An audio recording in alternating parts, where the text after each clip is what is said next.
The year was 1935. Kansas City shivered. At the Grand President Hotel, a man, nondescript and unremarkable, signed in as Roland T. Owen. He requested a room away from the street, a sanctuary from the city's clamor. Room 1046 became his refuge, or so it seemed. Owen, if that was his real name, kept to himself. He ordered meager meals, venturing out only for short periods. His face, rarely seen, remained etched with a strange anxiety.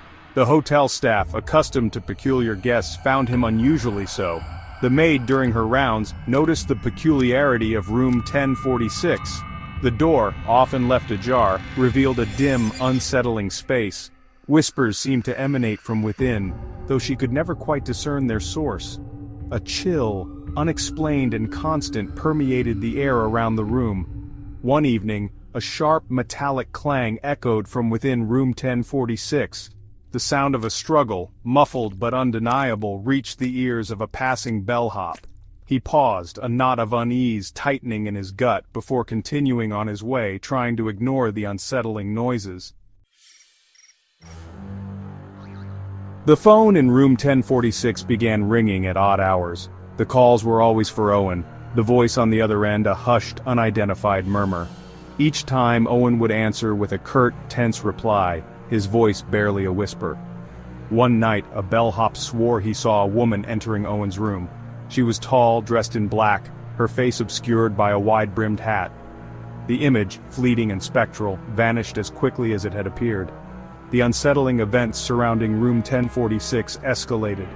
Guests complained of strange noises, shadows moving in the hallway, a feeling of being watched. The staff, their initial amusement replaced by growing concern, could only offer apologies. The tension reached a fever pitch when a blood-curdling scream pierced the night. It originated from room 1046. Silence, heavy and absolute, descended upon the hallway as guests peered from their rooms, fear etched on their faces. The maid, armed with her passkey and a growing sense of dread, approached room 1046. The doorknob turned with a sickening ease. Inside, the air hung thick with the metallic scent of blood. Owen lay sprawled on the floor, his body twisted at an unnatural angle. His eyes stared vacantly at the ceiling, his lifeblood staining the cheap carpet a gruesome crimson. His hands were bound tightly, marks etched deep into his wrists. The room itself was in disarray, as though a struggle, violent and desperate, had taken place. Furniture lay overturned, lamps shattered, their shards glinting ominously in the dim light. Owen's few belongings were scattered across the floor, adding to the chaotic scene. The police arrived, their faces grim as they surveyed the macabre tableau. Whispers of murder rippled through the gathered crowd. Who was Roland T. Owen, and who or what had wanted him dead? The investigation into Owen's death was a descent into a labyrinth of dead ends. His true identity remained a mystery, the name Roland T. Owen a fabrication. Fingerprints yielded no matches, his past a blank slate.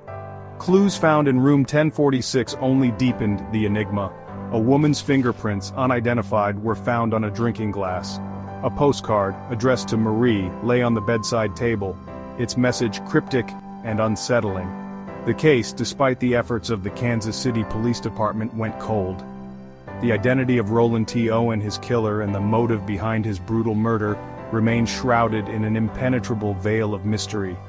Room 1046 stood silent, a chilling testament to a crime unsolved. The President Hotel, forever marked by the shadow of violence, continued to operate, its grand facade unable to mask the darkness that lingered